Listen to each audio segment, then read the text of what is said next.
কি বলবো ভাই, দুঃখের কথা। দাঁড়ান দাঁড়ান, দুঃখের কথা বলার আগে অনেক তৃষ্ণা লাগছে। আগে তৃষ্ণাটা মিটায় নেই।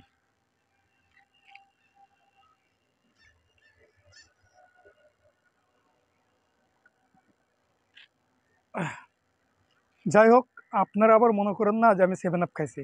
এটা একটা পানি।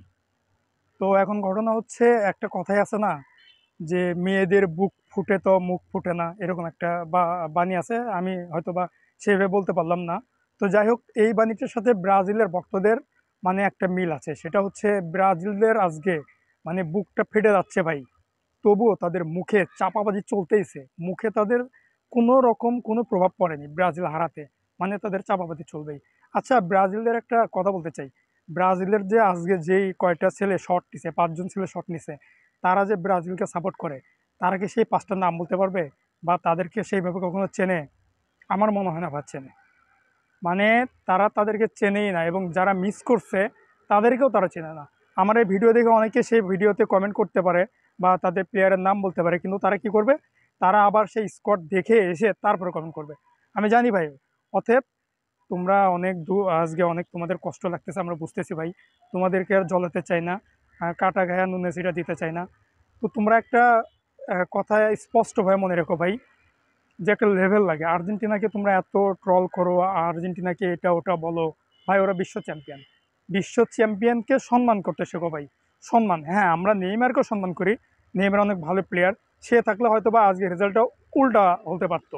তো তোমরা ভাই এত চাপাবাজি করো না। তোমাদের চাপা মানে কি বলবো ভাই, যদি একটা পুরো আস্ত ট্রেন তোমাদের চাপার উপর দিয়ে যায়, তবুও তোমাদের চাপাটা কখনোই ভাঙবে না ভাই। মানে এত লেভেলের চাপাবাজ। মানে আমার ইনবক্সে এবং দেখলাম যে অনেকগুলো পোস্ট, অনেক বড় ভাইয়ের বা অনেক ছোট ভাইয়ের পোস্টে দেখলাম যে ব্রাজিলের ফ্যানরা এসে সেখানে এমন চাপাবাজি করতেছে ভাই, যে তাদেরকে মানে তারা কি বলবো ভাই, যদি তারা ম্যাচটা আজকে প্ল্যানটিকে জিততো, ঠিক আছে, এই প্ল্যানটি শুট আউটে যদি তারা ম্যাচটা জিততো, তাহলে ভাই বাংলাদেশ ছেড়ে আজকে ওই সাগরে মানে বঙ্গোপসাগরে আমার ডুব দিতে হতো, বা অনেকের ডুব দিতে হতো। তারা ভাই এমনভাবে মানে কথা বলে যে তাদের কথাগুলো মানে কখনোই লেভেলে আসে না। তো যাই হোক, লেভেলে আসো ভাই, আর তোমরা কিছু মনে করো না। এটা হচ্ছে আমি যেটা খাইছি ভাই, এটা সত্যি 7 আপ।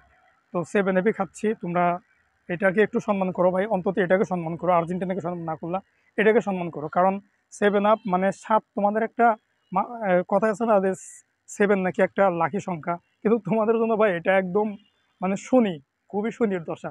7 মানেই তোমরা একদম অবস্থা খারাপ। যাই হোক, ভালো থাকো ভাই। আর যদি তোমাদের যদি কান্না করার লোক লাগে তাহলে আমাকে বলো। আমি এখান থেকে অনেকগুলো লোক ভাড়া করে দেবো, সমস্যা নেই। আমার নিজের টাকা দিয়ে ভাড়া করব। তারা তোমার হয়ে কান্না করে দিয়ে আসবে।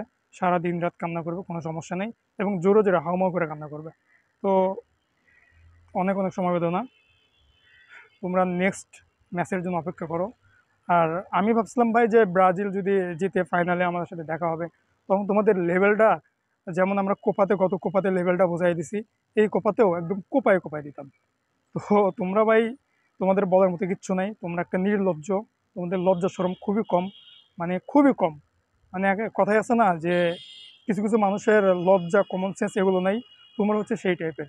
তো ভাই ধন্যবাদ, ভালো থাকো সবাই। এবং সবাই এটাকে সম্মান করো, ঠিক আছে? কই কই, এই যে এটাকে সম্মান করো, 7 আপকে সম্মান করো। Tata, good bye. 7 আপের শুভেচ্ছা আবারও তোমাদেরকে।